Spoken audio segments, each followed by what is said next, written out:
Here's something we rarely talk about in the back pain world. It's our expectations about what healing looks like.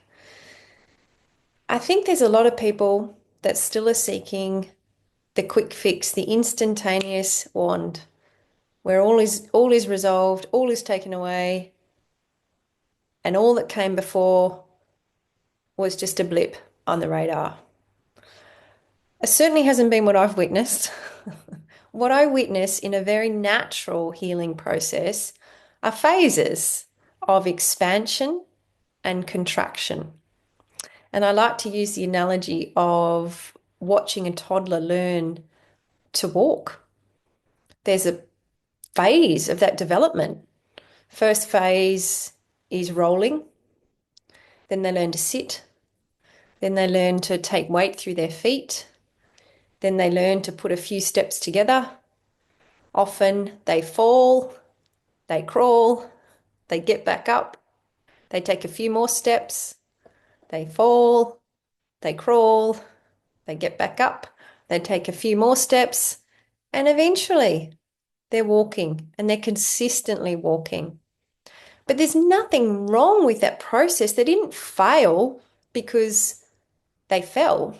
That's part of the process. Part of the process with a spine, particularly, is knowing where your limits are with movement, with stress, with everything, with stretches, with walking, with sitting, with lifting. It's a dynamic limit expansion, which when something tips it, it naturally contracts. The contraction isn't failure. It's not the time to just dump everything and think, well, this isn't working. It's natural. It's part of it. It's feedback. And that is a key skill required to take you from broken to bulletproof. It's natural that in expansion, we feel stronger, more mobile, more hopeful, usually more energy. And it's natural that in that space, we take on more than what we have previously. Sometimes, if our nature is very foot to the pedal and throttle, then we overdo it. And then we experience contraction. And in contraction, there's a dip in energy, old fears surface, anxiety can set in. You've all experienced that. Now, here's the thing, it's who you become in the natural contractions that helps you know if you're winning the game. If you dip back into fear and anxiety and retreat from everything, then you're not the person you need to become to move to the other side. A really powerful question you can ask yourself is, what if this setback is a form of feedback? If it is, what's it trying to tell me? Did I do too much? Did I stretch too far? Did I put just that too much extra weight on?